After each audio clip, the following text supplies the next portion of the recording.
নমস্কার বন্ধুরা, welcome to my channel মাঠে ময়দানে অফিসিয়াল। বন্ধুরা, এই ভিডিওতে আমি ইস্ট বেঙ্গল, মোহনবাগান ও ইন্ডিয়ান ফুটবল নিয়ে কিছু আলোচনা করব। তোমরা যারা যারা আমার ভিডিওটা দেখছো, আমার চ্যানেলটা প্লিজ সাবস্ক্রাইব করে নাও ইন্ডিয়ান ফুটবলের এরকমই আরো আপডেট পেতে। প্রথমেই বলি, ইস্ট বেঙ্গল কালকে এএফসি চ্যাম্পিয়ন্স লিগে জেতার সাথে সাথে প্রথম এবং একমাত্র ভারতীয় দল হলো যারা পুরুষ এবং মহিলা দুটো কম্পিটিশনেই ডেবিউ ম্যাচে জিতেছে। 1985 সালে ইস্ট বেঙ্গল প্রথম এশিয়াতে খেলেছিল, সেখানে তারা জিতেছিল 7 গোলে। আর মেয়েদের টিমও ডেবিউ ম্যাচে কালকে জিতলো। তারা ফং প্যান ক্রাউন এফসি কে 1-0 গোলে হারিয়ে দিয়েছে। তারা হারিয়ে তো দিয়েছে, প্লাস সারা ম্যাচে ডমিনেট করে খেলেছে। একমাত্র গোলটা করেছে ফাজিলা। কালকে ম্যাচের লিঙ্ক পাওয়া যাচ্ছিল না, কিন্তু একটু দেরি হলেও সেই ম্যাচের লিঙ্ক কিন্তু আমরা দিয়েছিলাম। যদিও কমেন্ট্রিটা একটু ইরিটেটিং ছিল, তাও কিন্তু খেলাটা দেখা গেছে। এরপরে প্রিলিমিনারি রাউন্ডে কিন্তু আরো একটা ম্যাচ খেলবে ইস্ট বেঙ্গল, সেই ম্যাচেরও সমস্ত ডিটেলস আমরা দিয়ে দেবো। এরপরে বলি, এবারে আইএসএল নিয়ে সুখবর আসতে চলেছে। কালকে এফএসডিএল এবং এআইএফএফ এর মিটিং হয়েছিল বেঙ্গালুরুতে। সেই মিটিংটা হয়েছিল কিন্তু আইএসএল করানো নিয়ে। তো সেই মিটিং থেকে কিন্তু এবার পজিটিভ খবর বেরিয়ে আসছে। মিটিং এ কি কি হয়েছে সেটা বলার আগে একটু প্রিভিউ দিয়ে দিই। তো এফএসডিএল এর চুক্তি ছিল এআইএফএফ এর সাথে 31শে ডিসেম্বর পর্যন্ত, কিন্তু এফএসডিএল বলেছিল এবারে আর লিগ করাবে না, কারণ চুক্তি কিন্তু আর এক্সটেনশন হয়নি। এবং এই কোয়ার্টারে যে টাকাটা পেন্ডিং ছিল, সেই 50 কোটি টাকাটাও কিন্তু এআইএফএফ কে দেয়নি এফএসডিএল। ফলে তখন সমস্ত ক্লাবগুলো নড়ে চড়ে বসে এবং এআইএফএফ কে বলে আপনারা কোর্টে এই বিষয়টা তুলুন এবং বিচার প্রক্রিয়া তাড়াতাড়ি যাতে হয় সেই ব্যবস্থা করুন। কিন্তু এআইএফএফ সেটা করেনি, কারণ লেট হয়ে কোনো রকমে এই বছরটা পার করে দিতে পারলেই বর্তমান প্রেসিডেন্টের 4 বছরের টেনিয়র পূর্ণ হয়ে যেত। ফলে তখন নতুন ভোটে সে দাঁড়াতে পারত। এখন আপাতত 3 বছর হয়েছে এই সরকারের, ফলে নিয়ম অনুযায়ী 4 বছর না হলে কিন্তু নেক্সট ভোটে দাঁড়াতেই পারবে না এই সরকার। তো সেই জন্য তারা কিন্তু লেট করেছিল ইচ্ছা করে। কিন্তু আইএসএল ক্লাবগুলো সবাই একসাথে উঠে পড়ে লেগে কিন্তু কোর্টে ব্যাপারটা জানায়।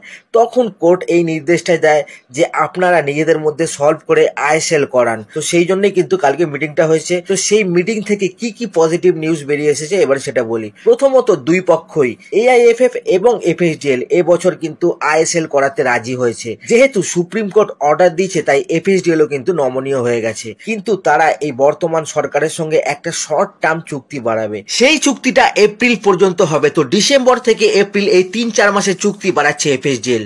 কিন্তু এই 3-4 মাসের জন্য কোনো টাকা এফএসডিএল এআইএফএফ কে দেবে না। তারা শুধু যে বকেয়া 50 কোটি টাকা আছে এই কোয়ার্টারের, সেই টাকাটা পেড করে দেবে। আর আইএসএল এর প্রতিটা ম্যাচের দায়িত্ব নিয়ে সেগুলো করিয়ে দেবে।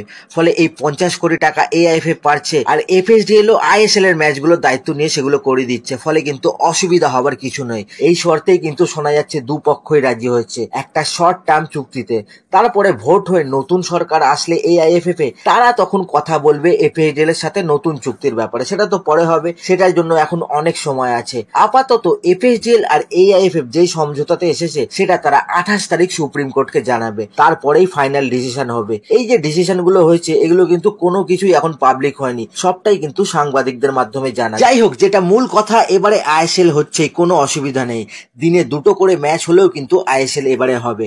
যাই হোক, এরপর যদি আমরা একটু ভালপুইয়াকে নিয়ে কথা বলি, তো ভালপুইয়াকে নিয়ে অনেক কনফিউশন ছিল তোমাদের মধ্যে। কেননা প্রথমে একদিন বলেছিলাম ইস্ট বেঙ্গল ভালপুইয়ার ডিল থেকে সরে এসেছিল, তারপরে আবার বললাম ভালপুইয়ার ডিলে এখন ইস্ট বেঙ্গল মোহনবাগানের লড়াই হতে পারে। সেটার কারণ হচ্ছে, প্রথমে কিন্তু একটা হিউজ ট্রান্সফার ফি দাবি করেছিল মুম্বাই, প্রায় 1,80,00,000 টাকা।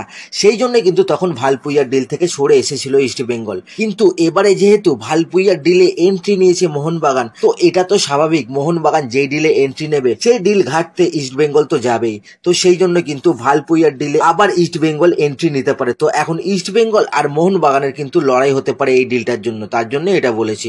আশা করি সমস্ত কনফিউশন মিটে গেছে। এরপরে যদি আমরা একটু ইস্ট বেঙ্গলকে নিয়ে কথা বলি, তো ইস্ট বেঙ্গলে এখন ছুটি চলছে, প্লেয়াররা যে যার বাড়ি চলে গেছে, কোচও চলে গেছে।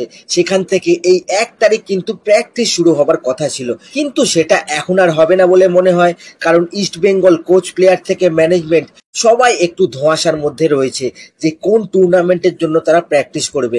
তো সেই জন্য সম্ভবত 1 তারিখে আর কেউই আসবে না। 28 তারিখে এবার কি ডিসিশন হচ্ছে সেটা দেখে কিন্তু তারপরে ডিসিশন নেবে ইস্ট বেঙ্গল ম্যানেজমেন্ট যে কবে থেকে তারা প্র্যাকটিস স্টার্ট করবে। আপাতত এই পরিবর্তিত পরিস্থিতির জন্য তারা প্ল্যান চেঞ্জ করেছে। করে কিন্তু প্র্যাকটিস পিছিয়ে দিচ্ছে। এরপর যদি আমরা একটু আইএফএ শিল্ড নিয়ে কথা বলি, তো কালকে আইএফএ এর মিটিং ছিল, সেখানে তারা বলেছে এবারে তারা আইএফএ শিল্ড করাতে চাইছে। অনেক বছরই এই টুর্নামেন্টটা বন্ধ আছে, তো এবারে সেটা কিন্তু তারা করাতে চাইছে। তারা তখনই করাতে পারবে যখন তারা ফাঁকা স্লট পাবে, মানে টুর্নামেন্ট করাবার মতো কিন্তু ফাঁকা শিডিউল পাবে বা সময় পাবে। তো সেই সময় যদি পায় তখন আইএফএ শিল্ড এবারে হতেই পারে। এখন দেখা যাক এরপরে কি হয়। তো আজকের ভিডিওতে এতটুকুই, দেখা হচ্ছে আবার পরের ভিডিওতে। নমস্কার।